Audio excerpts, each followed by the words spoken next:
Hi, Cynthia. Glad you can join us.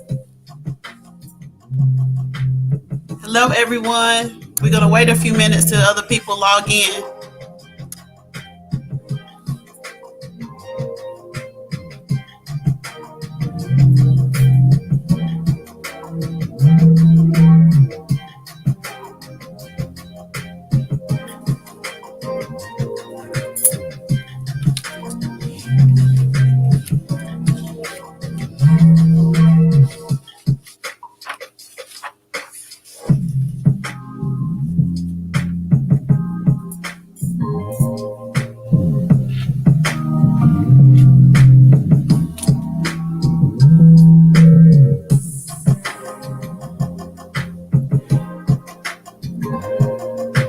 Hello. Good evening. Tell us your name when you log in.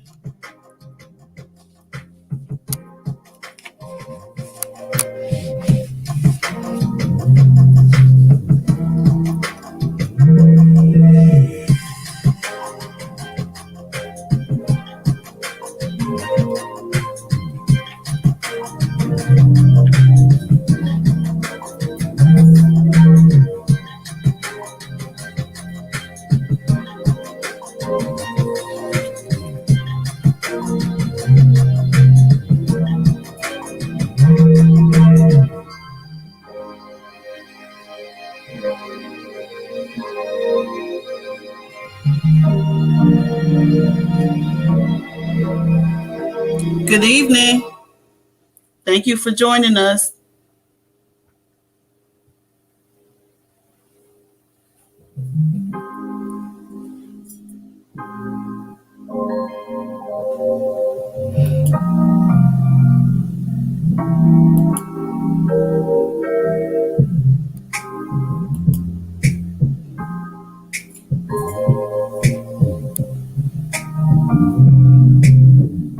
Good evening. Good evening. We're going to wait a few minutes to give people time to join. Good evening, Angie. Thanks for joining us.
Good evening. Good evening.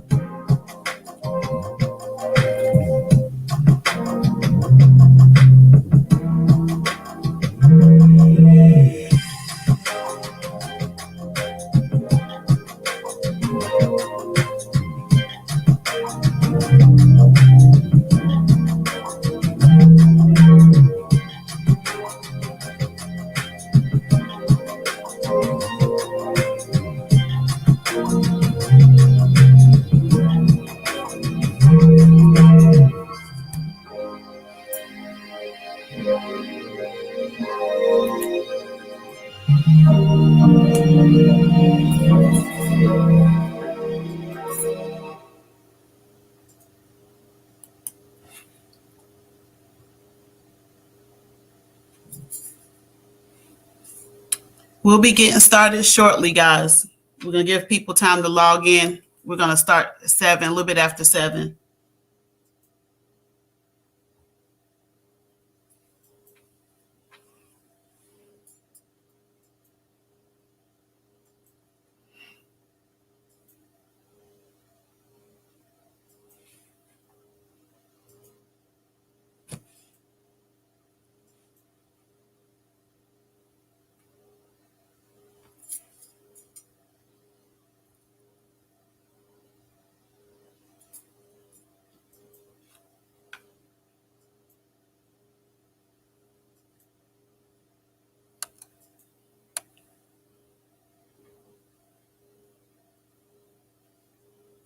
Hold on a minute, guys. We're having a little technical difficulty, okay? Hold on just a minute.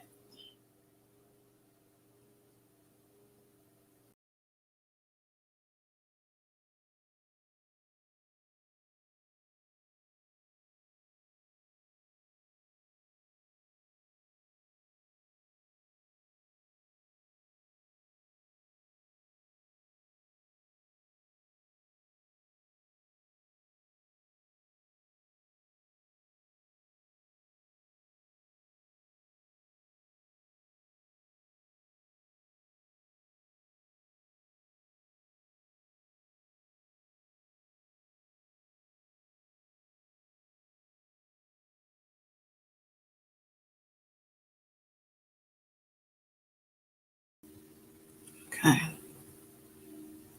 Hello, can everybody hear me? Let me know if you can hear me.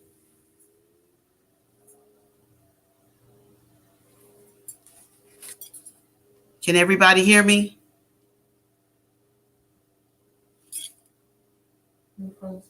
I'm frozen. Miss Gwen, can you hear me? Yeah, I can hear you fine. Okay. We're having some technical difficulties over here with the internet. I don't know.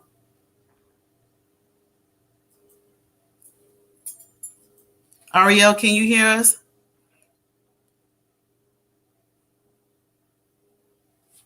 Okay, everybody's saying they can hear. Oh, okay. Okay. But we're going to go ahead and get started, everybody.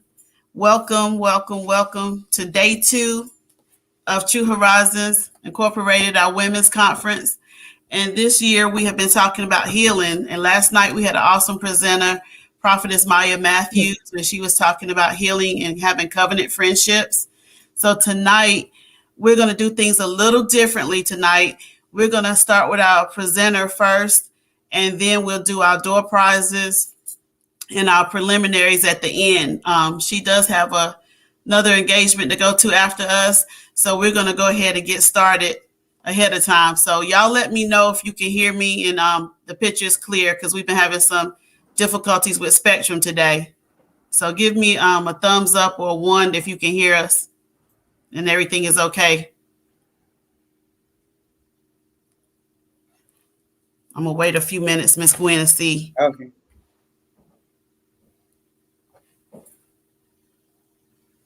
If everybody can hear us. Yeah, Debbie said she can hear us.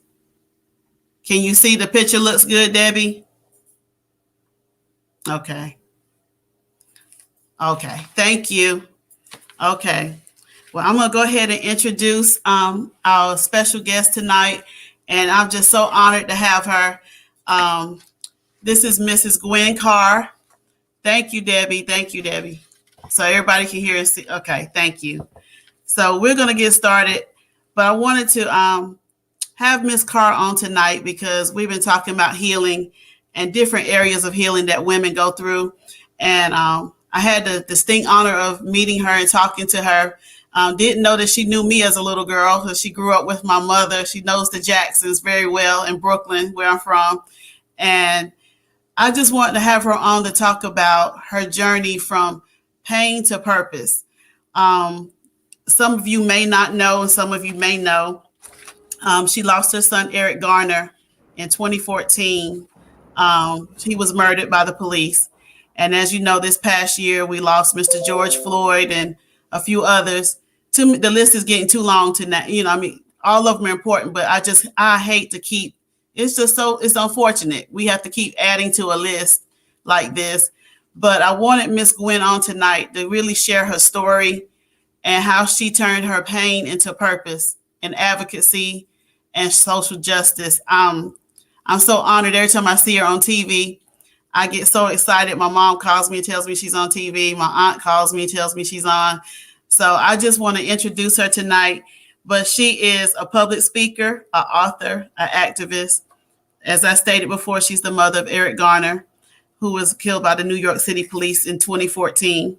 Ms. Garner is also known as one of the mothers of the movement, alongside 6 other courageous mothers who also lost children to police violence. So, not going to prolong it, but I'm going to go ahead and introduce Ms. Gwen Carr. Oh, thank you. Thank you so much. That was such a great presentation. Thank you. And I'm so honored to have known your family all my life.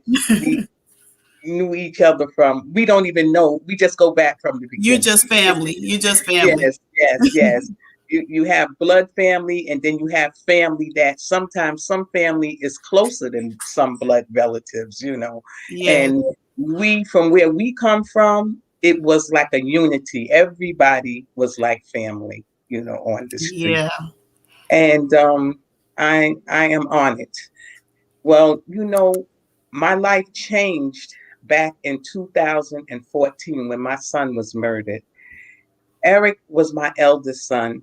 And as you know, as I told you before, he and you and some more of your family members are the same age. Yes. And, it just hurted me so much. It just tore me apart to lose him in such an abrupt way, because we were family that we did things together. We always went to family affairs. We joked, and even though he was a grown man, we still kept in touch with each other. Yeah. There wasn't like, we may not speak to each other for maybe 2 or 3 days, but we would always keep in contact with each other. So Right. it wasn't like that we was estranged. You know how some families, they don't see their children for months or a year or Yes. something. Our family was never like that. So you can imagine when he was taken from me, that just tore my heart out. And Yes. I wouldn't wish that on any mother. And when it first happened, I just thought that I would take to my bed and I would just go to sleep and just wake up when this horrible nightmare was over. But it was never over. Yeah. And it was worse than a nightmare, because a nightmare you wake up from. Right. But I never woke up. It was reality. This is my everyday reality. So I had to just say to myself, well, what are you going to do? How are you going to um, contain yourself? Because sometimes the devil gets up into you very big, especially when he takes one of your children away. But I just start praying. We are a praying family. And I start praying to God and told him to guide my footsteps. And then I could just hear whispers in the night saying, well, are you just going to lay there? Are you going to lay there and die like your son? Or are you going to get up and you're going to tell the world who your son was or who he is to you? And so that's when I got up and I started thinking about it. Yes, because if I lay here and I die like my son did, then the world is just going to get swept under the rug. No one is going to know the real story, because no one can tell your story like you can. No one can tell your truth like you can. We know that newspapers, we know that commentators, we know that they can distort your story just to sell a paper. So Yes. this is why we have to get out there and tell our truth. Right. So I just said one day, I'm going to get up out of this bed. I'm going to do my hair. I'm going to take a shower. I'm going to do the things that I'm supposed to do. And I'm going to get up and just um, revitalize myself. So that day, I said, I'm going to turn my mourning into a movement and Amen. my sorrow into a strategy. Amen. And I'm just going to take my pain and turn it into a purpose and my bitterness, because you are bitter when Yes. things like this happen. But I Mhm. turned my bitterness into a battle for justice. So I started thinking of ways of how I could combat this awful event without being violent. Right. And because, see, that's the thing. When things like this happen to us, we think that violence is the answer. And violence is not always the answer. Violence sometimes can get you in further and deeper depression than you're already in. And especially if you do something to to hurt yourself in the process. Amen. So I just said, well, you know what? There are so many laws that keeps us as a people. We are the deserted people. We are the people that are forgotten when it comes to laws. They don't respect us. We are undermined in everything that we do. So I'm going to find out who my councilmen are, who my senators are, and not only find out who they are, I want to find out what their function is. And I Right. want to know what functions do they represent that can help me. I mean, it was too late for my son, but we have others that comes up behind us. We have our That's right. grandchildren, we have our aunts, our uncles, because it doesn't only happen to men, it happens to women also. So we have to try to save everyone. We have Right. to try to save the unborn.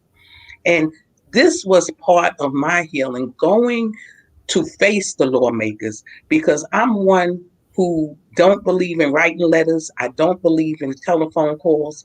I want to go straight to the senators. I want to go up there where they make the laws, which is Albany in New York or in Washington, D.C., for the whole nation. Right. So I goes up to Albany. I find out who I can talk to. I find out how to lobby. And when you're lobbying, you're just going from one senator or one councilman or whoever is up there at the time, and you have a meeting with them and you tell them what your demands are. You can't ask anymore. You have to tell them, hey, this has happened in my neighborhood and I want it to stop. What Right. can you help me with? I'm trying to get laws passed. How can I get these laws passed? Could you co-sign on these laws that I'm presenting to you? And once you look them in the face, it's a different story. You Okay. can write to them, you Hmm. could talk to them on the phone, they'll yes you to death and won't do anything. But now an eye to eye contact is like an agreement, Right. because they know that they're going to see you again. You know, Right. so that's how I got several laws passed in New York. Okay. We were up in Albany, asking for a executive order from our governor, Governor Cuomo, and Hmm. we asked for an executive order for a special prosecutor.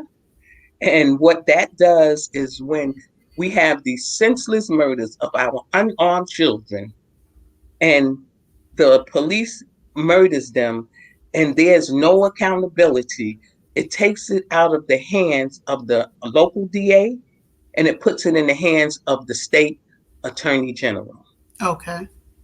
So we went up there asking to have sit downs with Governor Cuomo. At first, he wouldn't have a sit down with us. Then we said, well, we have to do something to make, we had press conferences. He would not respond.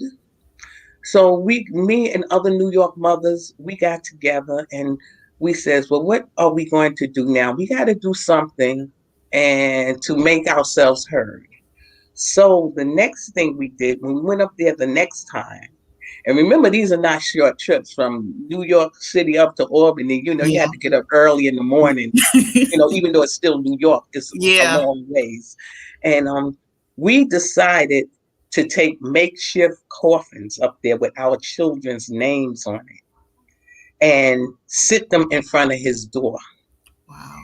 And we said, then we had a press conference behind it and asked him, well, what are you going to do with these bodies? And you won't speak to us, and our children are gone. What are you going to do about this?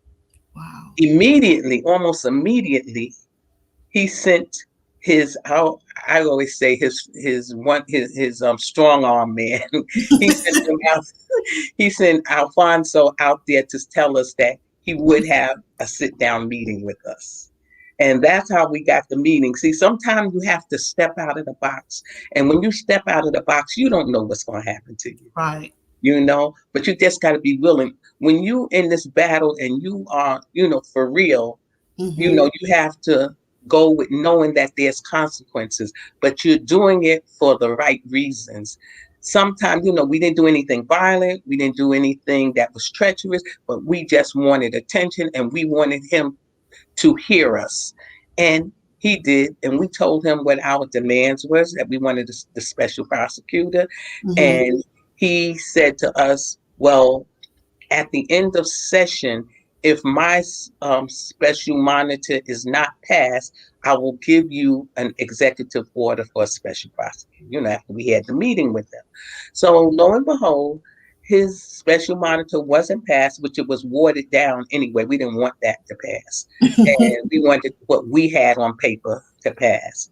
And so we went back to him the week after we heard that it didn't get passed, and said, well, you promised us a special prosecutor, an executive order. He says, yeah, I know, and I have it ready for you. He had, it, Mm-hmm. written out on paper, and he was about to sign it to give it to us. And we said, no, we want to read it.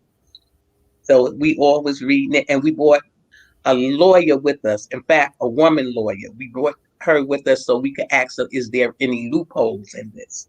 And she looked at it. She says, yes, there's a couple of loopholes in it. It's saying that this only holds true if it's an officer in uniform. It says that it only lasts this for 1 year. And we said, no, no. We said, we want to take this home. We want to straighten this out. And then we'll come back, for you to sign it. Mm-hmm. Mm-hmm. So anyway, he says, well, if I drop dead tonight, if I have a heart attack, he says the next governor is not going to sign this. And one of the ladies who was with us, which was Miss Baez, she just pointed her finger at him and said, "You just don't die," like that. So, and he had to laugh himself. So we did, and all night, the people who was representing us, they was haggling with them, telling them, they have to take this out, they got to put this in. And then the next day he called us and said, okay, meet us down at, I think we went to Columbia University. Yeah. He said, I'm going to sign the paper at Columbia University. So we says, okay. So we get down there. Now he had all the big wigs down there so they could watch him sign this paper. And we had no idea about he was going to call everybody together so that they can see. But then I said, see, by us making a little noise, Yeah. this is what we got. And that was just like with with the Eric Garner anti-chokehold law. I Yes. I had been fighting for that for 5 years, and it went nowhere. And it seems like after George Floyd murder, the Speaker of the House in the council called me at about 2 in the morning Wow. one night. Says, Miss Carr, could you come down to City Hall tomorrow? We're going to sign the Eric Garner anti-chokehold. I said, really? He said, could you be there? I said, I sure can. Even though it was 2 in the morning, I was going to make sure I got down there to get that sign. And I went down there, and that went over well also. And so there were several bills that I was on, and the New York Stat Act is like when you keep statistics of what happened to our children, how old they are, um, What were they raised? Were they mentally ill? Um, were they unarmed? All this because they were telling us that they do not keep records, and we know they do, but Yes. this is what they told us that they didn't keep records. So okay, we want to create a law that make you keep records of this. So Mm-hmm. we did get that passed, and then we got the 50A law passed also, which says that the police have to be transparent. There's a lot of times when children, men, women, children are murdered. You don't even know who murdered your child. You don't know what police officer murdered them. You don't know anything except for what they want to tell you. There's no transparency. There's no open communication about what happened to your child. You have to really fight to try to get some information. So last year we did get that law passed. But when you pass a law, don't think it's the end of it because there are they are constantly trying to overturn what you have gotten passed. So you have to keep your eyes open at all times. It's not an easy battle. Mm-hmm. It's not a popular battle because a lot of people are against you. A lot of people think that, oh, you're doing this for recognition. Right. You're doing this to be a loudmouth. And I say to them, yes, I do want recognition. I do want these bills passed, and I do not apologize for that. I'm not apologizing for who I am. I'm not gonna. You should apologize for having me out here like this because if it wasn't for my son's murder, I wouldn't even know who was who. I wouldn't know who my councilman was because I voted. But Yeah. sometimes you don't know who you're voting for. You Yeah. vote because it's your civic duty, Right. but we can't vote just because it's our civic duty. We have to know who we are voting for, why we are voting for them, or if they're going to bring to the table what is good for us in our communities. Because we need to be in the room when these bills are being passed. And not only do we need to be in the room, we need to be at the table That's true. because I find that if we're not at the table, then we are on the menu. And we That's a good one. cannot afford that because they have been doing the things that they don't care what they do to us. They think it's right when they kill our children, when they brutalize our children, when they come into our neighborhoods and do as they please, they think it's the right thing to do because of this deep seated hate that has been going on for generations and generations. And we're the only ones that could try to stop it because other people have said, oh, it's such a shame. But Yeah. we don't need sympathy, we need empathy. We Yes. need people to come in, and this is if the pandemic didn't do but one thing, it made people sit still and pay Yes. attention and see what was actually happening to us as a people. It Yes. made them see how cruel that the world is. Going breaking down doors and shooting Breonna Taylor, I mean, Yes. an innocent woman in her bed. In her bed. And they still didn't convict the police officers in Aubrey. He was just running. So, he got killed because he was running while being black. Yes. There were so many cases that happened during the pandemic, Yes. and people seen it of all races. And that's why I think it was such a big uprising when when George Floyd was murdered, because people seen exactly what was going on, and they says what we heard about it, but now just to look at it, to see it, Yeah. and as he cried, "I can't breathe," as my son did. Just as your son did. He, Yes, my son said, "I can't breathe" 11 times. 11 times he begged for his life, and the disconcerting police officers, they decided not to let him breathe. So, after that, I says, no, I cannot let my son's life go unchallenged. So I was going to challenge them, which I still do at every point, no matter what they say about me, no matter what they try to do. to me. I said, what more? People said, well, aren't you afraid to be out in these streets now? Because, everybody knows who you Mhm. are. I says, well, they took my child away. What else can they do? I'm not afraid of them, Yeah. you know. In fact, I think they're more afraid of me than I am of them. And but they know I'm in this fight for the long run. I will not give up this fight. And I have to fight for other people too, because there are so many other mothers. A lot of, see, there are names that you know and names Yeah. that you don't Don't know. know. There are thousands of names that you don't know. It didn't get captured on Right. video. Um, it was swept under the rug. And these mothers, they are hurting so bad. Yes. They didn't get a day on TV. They didn't get any media write ups. And if you hear their stories, one story gets worse than the others. Yes.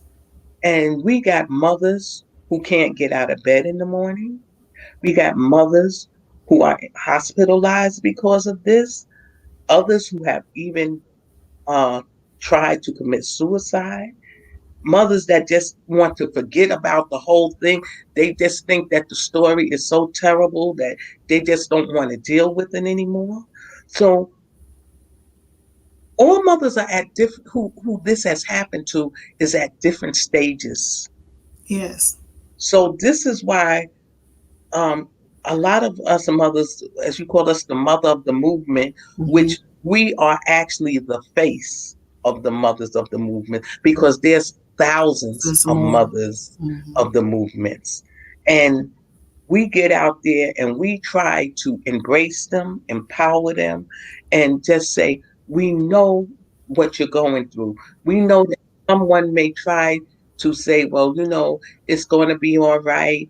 Oh, I know how you feel, but no, they don't know how you feel. If you never went through this, you don't know how that mother is feeling.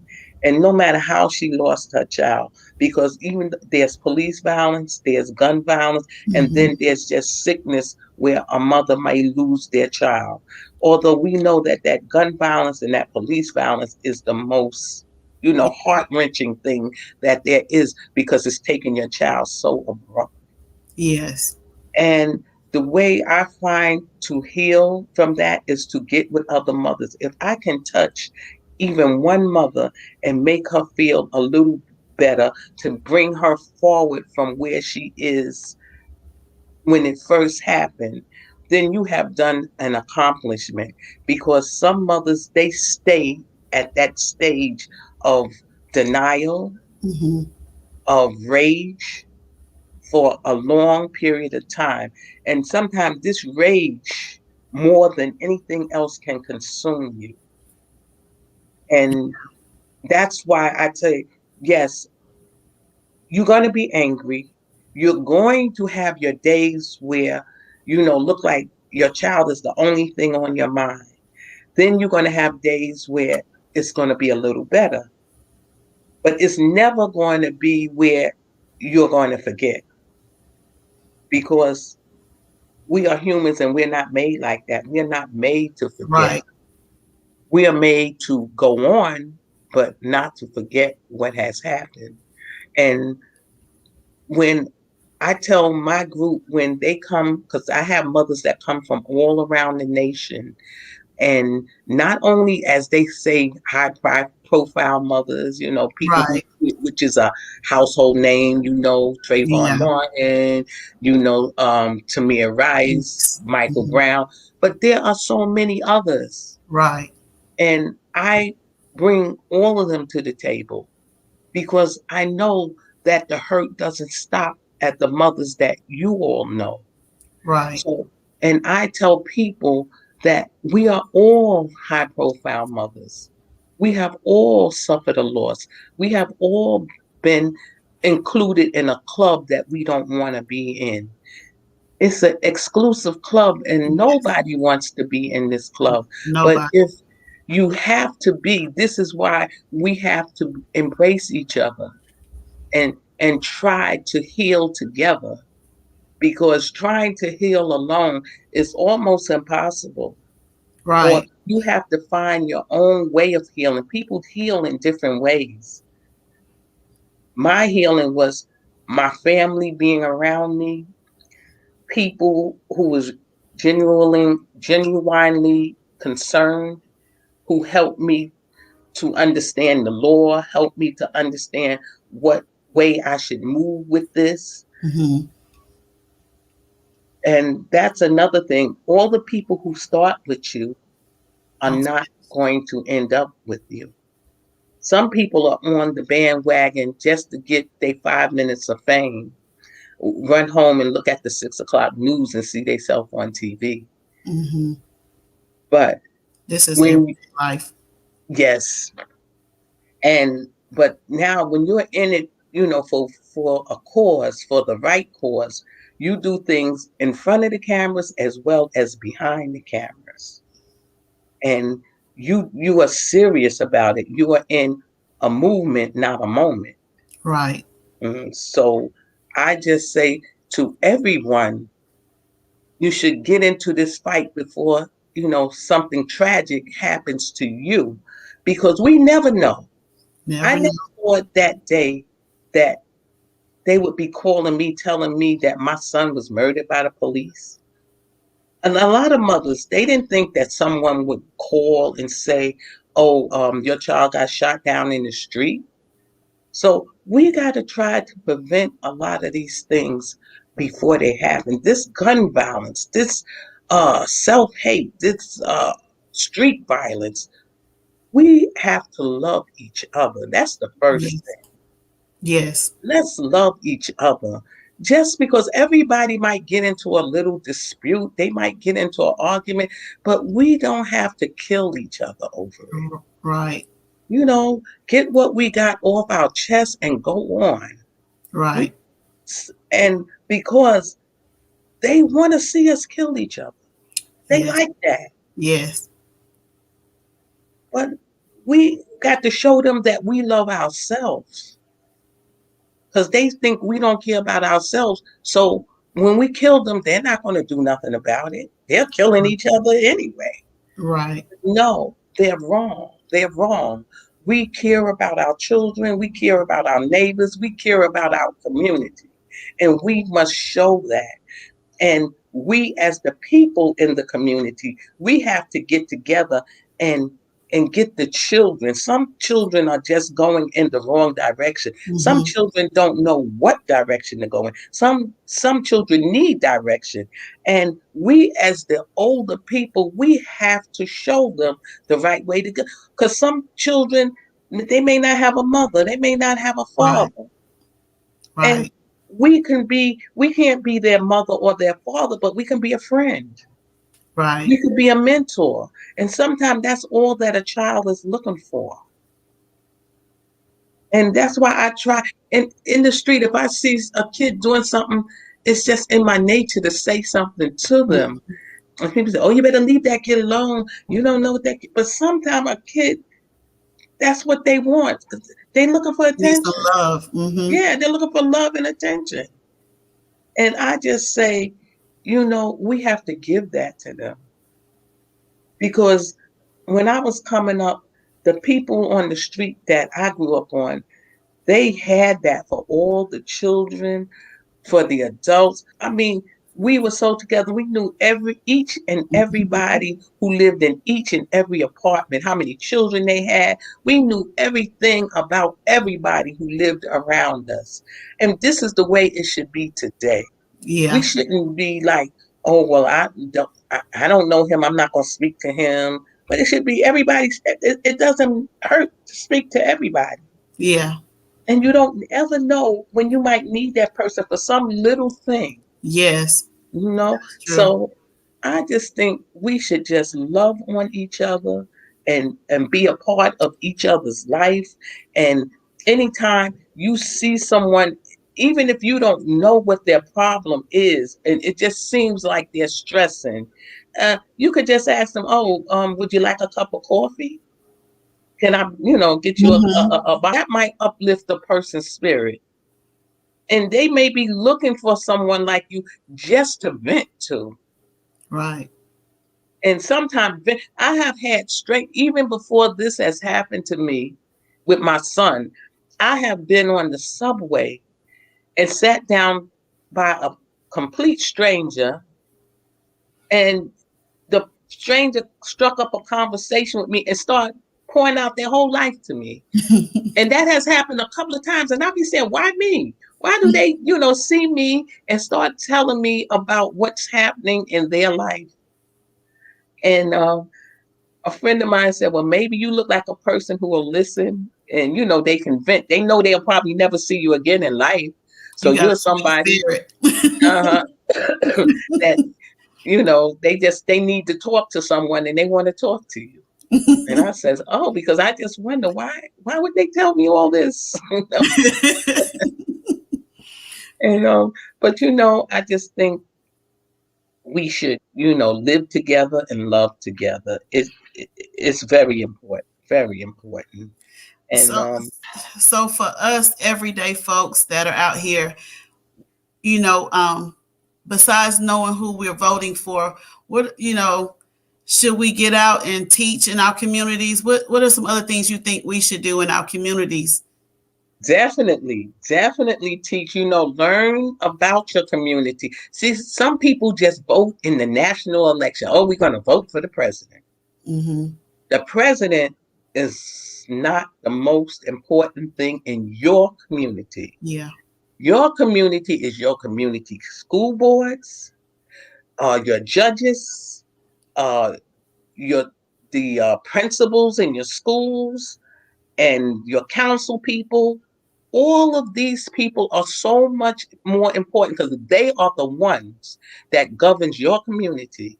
So I think each one should go out and find out what's going on in your community, who is controlling your community, who's in the schools, and hey, and if it's somebody who you don't think should be there, you as a community can get them out.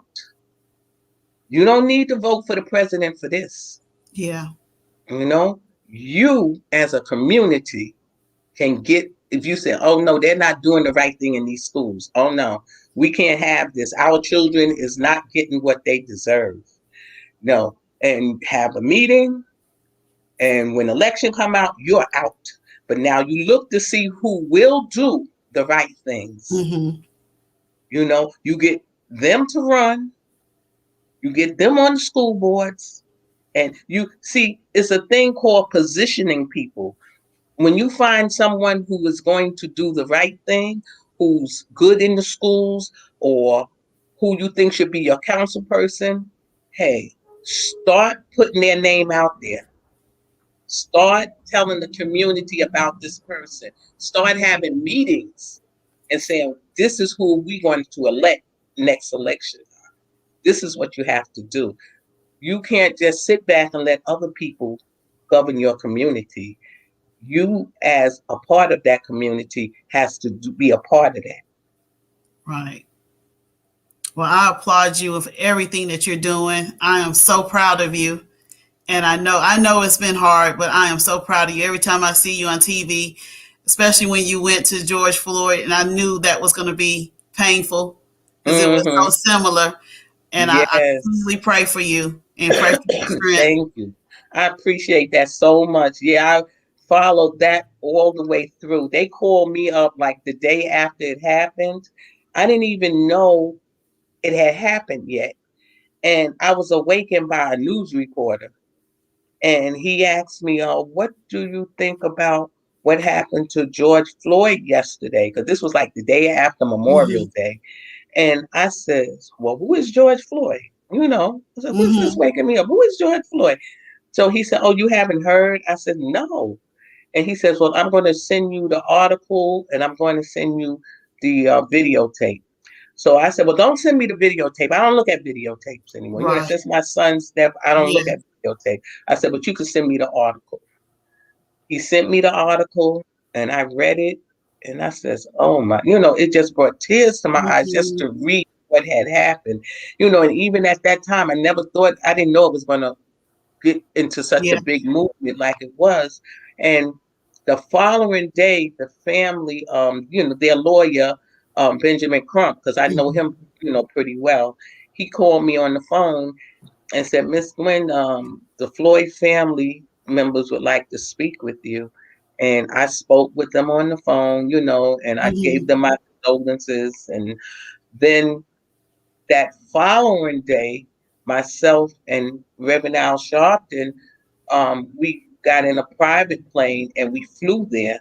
And I seen all the devastation that had taken places where, with the Target, where they had burnt down the Target, and, Mhm. broke in there. And it looked like a war zone. They had water coming out. I took pictures. Had water coming out the top of buildings, cars burnt up. And oh, it was a disaster. And then I was taking pictures. It was funny because it was this little white man. He was pushing this big cart where he had got all this stuff out of Target, and I was taking the picture of him. When he seen me taking the picture, he started pushing the cart the other way. You said, I don't want you to put me on film. Right, right. That's what he did. He just walked the other way. It was so funny. But then, and my hats off because a lot of people supported that. And what's his name? Tyler Perry, he was the one that let myself and Reverend Sharpton fly on his private plane to go to Minnesota and to go to Houston when we went Praise there for. God. Yes, Praise yes, God. he did that. Yes. And I told him I had to thank, I said, I want to thank him. I don't want to send it to his regular email. I wanted to thank him, like to Yeah. let him know it's coming from me, Right. how Right. I appreciate that. So lo and behold, what about a month ago, the one of the actors in his movie, the one they call well, her name is Patrice, but they call in there they call her what they call her in the movie, the older lady, they call her oh my goodness, I can't think of her name now.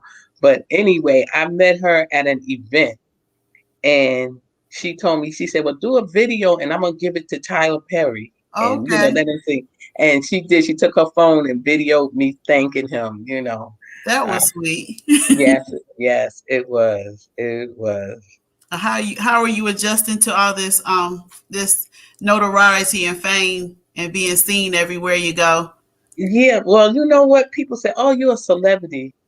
I don't feel like a celebrity. No, I don't feel like still a Gwen. celebrity. I'm still myself. Yep. I have the same friends. I have the same, that I grew up with, if they're still in the area. Hmm. And, just like your auntie, when me and her, when we talk 3 hours because Yeah. she got to update me on all the news that's going on. And, we start like just reminiscing. And Yeah. so I just feel just like me. Good. Well, I thank you so much, but I wanted to ask you, you know, my father was murdered when I was 9 months old. Mm-hmm. So I never knew my father, that I can remember. But Right. my grandparents made a pact to stand in the gap and made sure I knew everything about my father, and they stood in as a solidarity together to make sure they kept his memory alive as I got older and grown. What Mm-hmm. are you doing for Eric's children and grandchildren? Are you doing the same?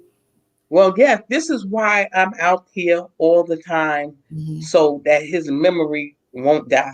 Right. You know, they will know everything and anything that they want to know about their father. I Mhm. tell them to ask me. I still have papers from when he was in first grade. I have his perfect attendance records, that they Mhm. send, when they give you the little Yeah. award for perfect attendance. I have those of his. I have I even have his clinic card, everything. And I you have to keep that memory alive Mhm. because just like your father died when you was 9 months old. My youngest daughter, um, Bernard, died when she was 4 months old. Mhm. So she never got to really know him. 4 months old, Right. she Mhm. never got to know him.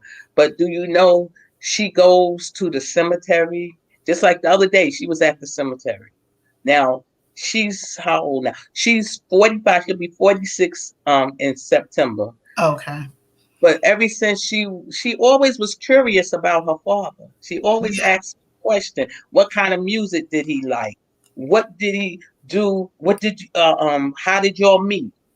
She asked me all kind of questions. Hmm. And she will go to the cemetery every year. And she never really knew him, And you I know. was grateful to have my Uncle John and Uncle Mm-hmm. Troyce. They stood in the gap as my dad un- Mm-hmm. until my mom, got married, and I have a Mm-hmm. great dad now. Oh, But they good. stood in that gap for me. Anything I want, even to this day. So Mm-hmm. it takes family. It It definitely takes does. family. It definitely takes for family because my father did the same thing for my kids since my kids were so young when Hmm. their father died. My father was right there. My brother was there until my brother passed.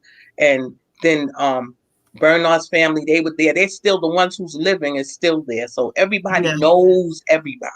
And Right. this is the way we have to keep it. Everybody got to know everybody. So, when you grow up, you don't have any questions. And I always tell them, if you have any questions, come and ask me. And I've learned too, because sometimes I used to kind of try to conceal a little bit of the truth, Yeah. because the Yeah. truth ain't always pleasant. Yeah. Yeah, it ain't always pleasant, Yeah. but it's better them know the truth from you than to go out in the street and find out the truth, That's true. So now when they ask me, if you ask me, I'm gonna tell you, I don't know how you're gonna take it, but I'm gonna tell you exactly, what was what, and I'm gonna Mhm. keep it as the kids say 100. Mm. But for those of us that's online that are not familiar with the law that Governor Cuomo did sign for Eric, can you tell them what that means? The Eric Garner Anti-Chokehold Act. Okay, the Eric Garner Anti-Chokehold Act which is a state law. It's not, Okay. it's a state law. So now the continuation, before I explain it, the continuation of it is the George Floyd Policing Act. That's Okay. what's okay. Now the Eric Garner Anti-Chokehold law, it says that it is unlawful for any police officer to choke or to restrict the breathing of any person. Even if you're arresting them, you cannot restrict their breathing. You cannot compress their chest. And if so, this is a criminal offense. Okay. So they can have criminal charges brought on them with this law. Now, this is only for New York State. But now, if the George Floyd Policing Act uh, is passed, which it came out of the assembly, but it's still on the floor of the Senate because they won't pass it yet. And it will be for the whole nation. It won't only be for Okay. New York State. It'll be for the whole nation. So this is why we are so pressing for that act to be passed. And I've been to Washington a couple of times trying to get that act passed. Myself, the Floyd family, other families has gone there to Washington. Okay. Hmm. Wow. Well, Hmm. I would definitely be praying that it does pass. We Yes, need, and that's for all of us. That's for yes, for all of everybody. us, for all of Hmm. us. So if what does police reform in your eyes, what does that look like for you? What would it look like for you? When the police, when they do what they're supposed to do, when they stop brutalizing, when they stop terrorizing and murdering us in our communities, when they follow the law to the letter, because to arrest a person, you don't have to abuse them. Right. And police reform also means transparency. When something happened, as the mothers, the family, we should know what happened, when it happened, and who did it. Right. And you've been in North Carolina where we're having that struggle here with the Yes. in Rocky Mount. So you've been. I saw you here with Reverend Al. So Yeah. it's I was still an there. I ongoing was there fight. for like 4 or 5 days. We stayed 4 or 5 days, Yeah. with the family. We came every day to visit with the family. We went to the courthouse with them. We did several things because we just want to show our support, you Right. know, of how we know that this is wrong and we stand with you. Right. Well, I thank you so much. But before we close, what is something you want everybody to know about Eric? I didn't get a chance. I was little. I was a little girl, so I moved Right. away. Right. And when you lived around the corner, my grandma wouldn't let me go no higher than the first floor, so I Right. couldn't go past Miss Velma's apartment. Yes, yes, yes. That's so true. So true. Yeah, because when Eric, because actually Eric was born on Warren Street too, but we moved away. Yeah. We moved down into Gowanus when he turned 3. You know, Mm-hmm. so and Eric, he was a lover of Christmas. He loved Christmas because I guess that was my doing. Because from the very beginning, uh, I always made Christmas a special holiday. We decorated the house. We had company over, or either we went out for dinner, and all the different things that they got for Christmas. Eric always remembered everything he ever got for Christmas. One day we was just sitting down reminiscing, and he was saying to his brother, "Yeah, when we was 7 and 8, we got this. When we was 8 and 9, we got this and that." And they going all over these toys. I says, I don't even remember all of this. And when he got older, he would keep the Christmas tradition going. He would play Santa for his kids, and he was just a people person.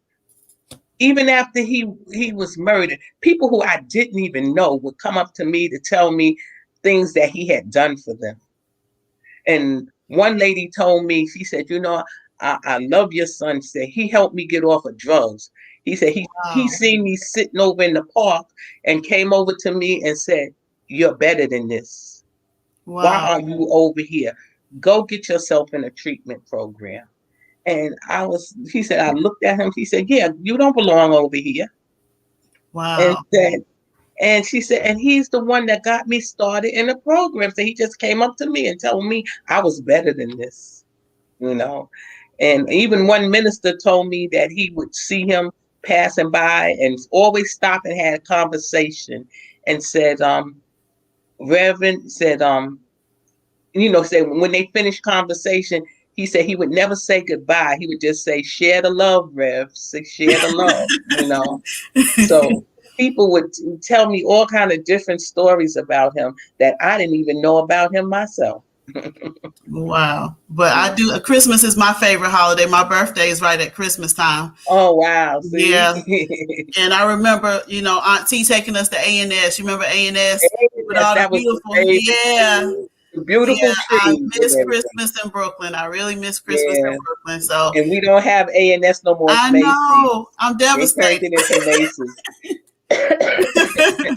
Yeah, we use me and Shay have a bunch. T has a ton of pictures of us in front of A&S because they had all the window Yeah, movement. the decorations Yeah, and the stuff. people that Oh, moved the mannequins. yes, Sometimes they had yes. human mannequins. Yeah, we loved it, and we had a We black did Santa too. Claus too. That was it. Yes, The black Santa we Claus. loved A&S's. Even Yeah. at school time, we go down there at night. They used to didn't have bars on the window. So Yeah. we used to could go down there and look and say, "Oh, we're gonna get this when school open. I'm gonna get that dress. I'm gonna get that skirt." Because years ago, we couldn't wear pants to school. We wore skirts and That's dresses my and mom told me. yeah, we couldn't wear any pants. That came when my sister, who was younger than me, in their time, that's when they started the pants. Yeah. Hmm. Well, Miss Gwen, I love you. You have such Love a you too. sweet, sweet spirit. And like I said, we're always connected. We're family. And I thank you Yes. so much for taking the time to join us tonight and Yes, share no your problem. story. No And when I problem. come home I'm to glad. visit, we're going to keep in touch. We're going to keep Yes, in touch. please do. Please do. I'm coming to visit. All right now. I'm gonna hold you to it. Okay. Well, I'm going to let Okay. you go because I know you have another event to go Yes, to. I do. But thank you so much. Oh, you are so welcome. All righty. Good Okay now. night. Good night. All right, guys. I hope y'all enjoyed that. I just felt like this week that we were talking about healing, I thought it was a needed story, a needed conversation. Sometimes we watch TV and we see these senseless murders on TV, and it's kind of far removed from us. But when I watched TV and saw it with somebody that I knew, somebody that was connected to my family, it hit a little different, and it's not been the same because you see how it affects someone you know. So I hope that all of you will will take a little bit of what she said, get out and vote locally, get out and see who we're voting for, and make a difference in our community, even with children that are not ours. And that's what I'm doing with True Horizons. I'm trying to touch the ladies' lives in our communities, help them to be better, because it takes a village. It takes a village. It's like my grandfather says, no I in team. It takes all of us to help raise our children in the community. So we're going to go forward. We're going to go a little bit backwards tonight, and we're going to do our drawings, our door prizes. So for all of you who registered and have your name on the registry, we have put you in the name picker. So Ariel's going to share her screen, and we're going to see who our winners are for tonight.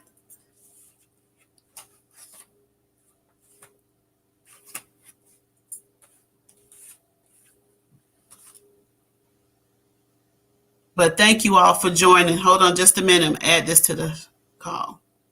Okay, Ari. So the first winner we have is Susan Scott. Is Susan Scott online?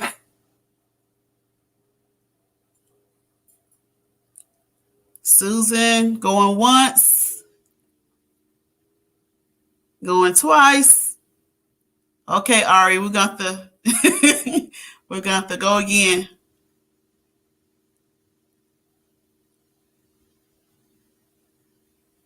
Let's see who the lucky winner is.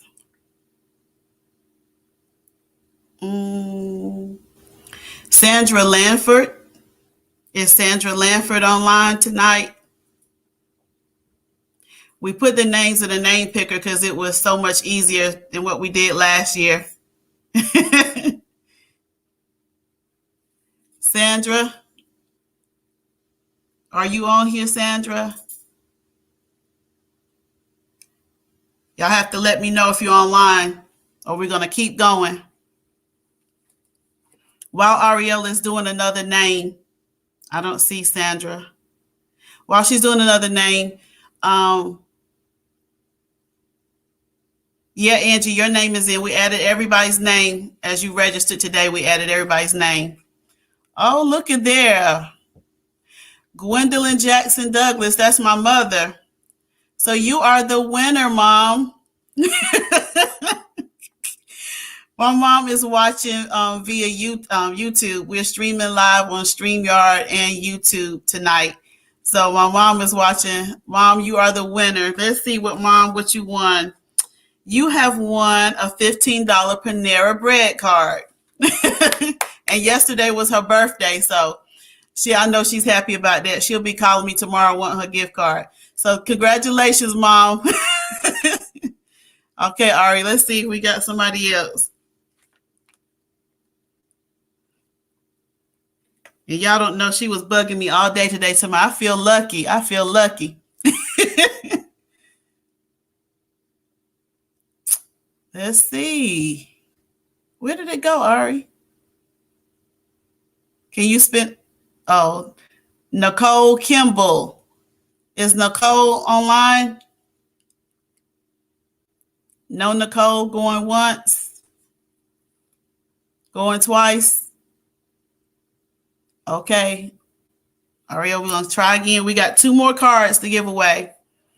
And while we're spinning, this year we didn't get a chance to do our vendor spotlights due to time. And I was having a late start this year. Okay, we have another winner. Deborah Manson. Is Deborah online? Deborah Manson. Deborah Manson. You have to be present to win. You have to be registered and present. So, Ariel, let's see what we get next. Some people are missing out. But as I was saying, we didn't get a chance to do our vendor spotlights this year like I normally like to do. But I do want to shout out my faithful vendors, Miss Tanae Ray Brown.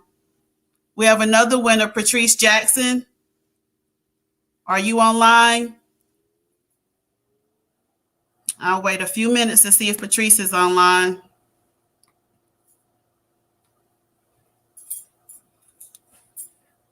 Let's see if Patrice is online. Patrice, are you on? Okay, guys. Ariel, we'll do one more, and then after that, if somebody's name doesn't come up, I might have to pick one, a random pick.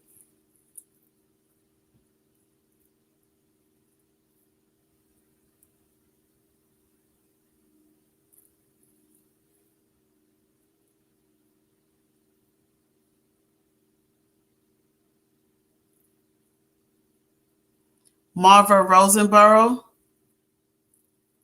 I think Marva was on last night. Marva Rosenborough.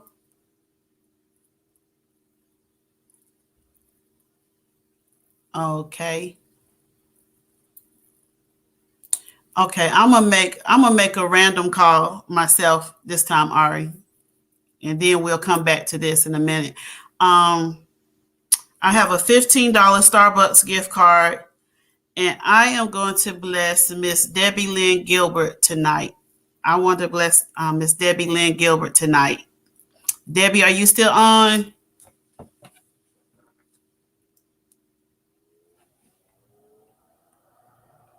Maya. Oh, Deborah Manson says she's on trying to respond. Okay. Hold on just a minute. Okay. All right, Debbie, you get the Starbucks card, and I will give the last card to Miss Deborah Manson. Prophetess Maya, can you have her to inbox her address to me so I can send her gift card? And she's getting a $25 Amazon card.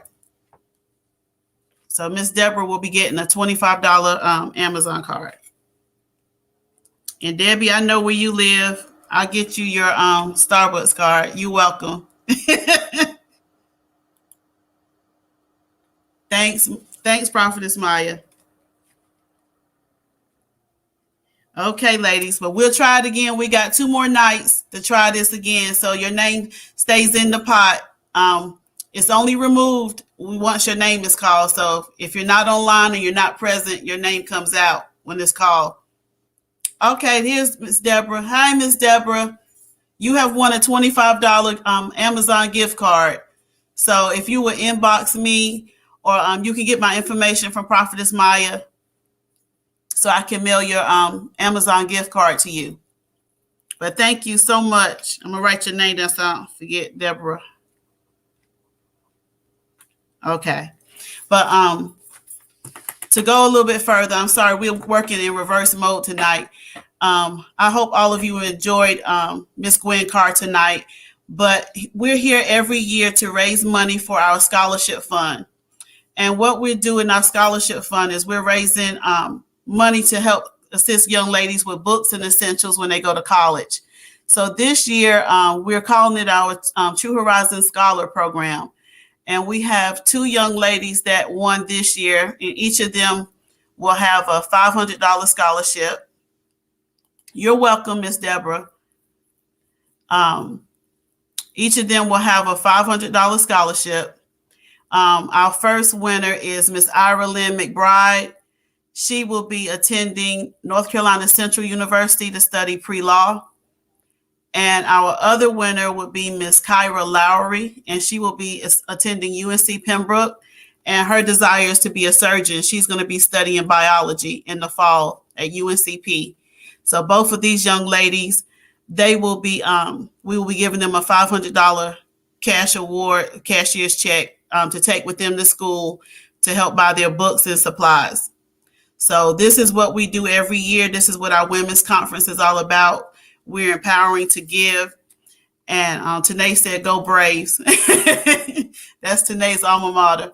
So every year, if you have a niece, cousin, sister that's a rising senior this year at Pinecrest High School, encourage them to apply. We're going to be doing this every year. This is our community initiative that we have taken up for 2020 going forward.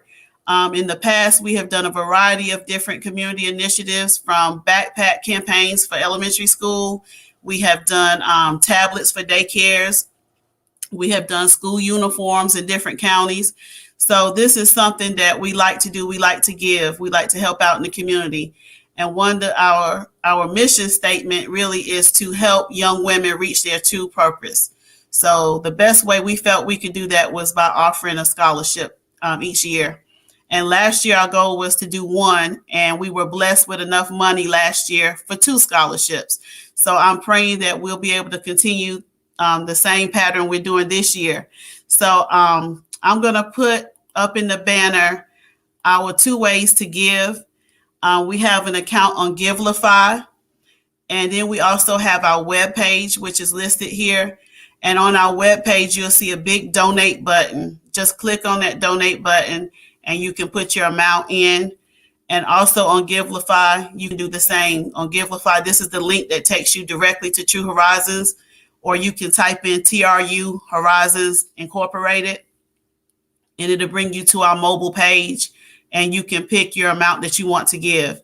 We are a 503(c) corporation. We are good ground. We are legal, and we do send out our tax notices at the end of the year, so you will get credit for all of your donations that you give to us. And no donation is too small. Everything we receive in donations, we definitely give out in the community. We make no profit. It's just true philanthropy here. So I encourage everybody, if God touches your heart, please think of us throughout the year to add to our scholarship fund, because we are blessing some young women doing some phenomenal things in the community. But I did want to continue and just give a shout out, because I know Miss Tanae Ray Brown is on here. She's been with me since I started True Horizons, and we started as a live event, and we've had vendors every year, and she has been one of my number one vendors every year, and I appreciate her so very much. She has Sass and Clash jewelry, and she is phenomenal. Look her up on her Facebook page. She's selling on certain nights. She'll send out a link. She's on live. And we also have Miss Nora Bowman, who's also one of my faithful vendors. And she has Mary Kay Jewelry, and she also does home decor and car scents and different things like that. And some of my other ones have been Miss Shakita Taylor Evans. She has S&D Catering. Oh, you're welcome today. I appreciate you and love you. And she has provided TLC in the past, and all these young ladies are on Facebook, as well as Eris Norton. She has African design print clothing and all kinds of fragrances. And I really hate that I didn't have the opportunity to showcase them this year like I wanted to. We did it last year, but sometimes on the broadband, it's a lot of interference when we were trying to do it. So we're going to try it again next year, maybe. But please look these ladies up on Facebook, and please, please, please keep us in your prayers. I want y'all to join us. We still have 2 more nights. We have Wednesday night, which we're going to have Dr. Amisha Jones on tomorrow. She's going to be telling us how to have a happy and healed marriage. So I know she's a great teacher. I love to hear her teach, and I love to hear her speak and preach. I'm just excited. I'm looking forward to it. And then Thursday night, we're going to have Apostle Delisa Rogers, and she's going to tell us how to be healthy, single, and whole. So we got 2 more phenomenal nights, and I hope you ladies will continue to support us and join us.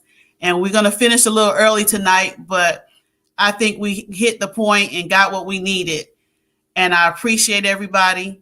I thank God for you, and I pray that everyone is blessed. And I'll see you tomorrow night. Thank you.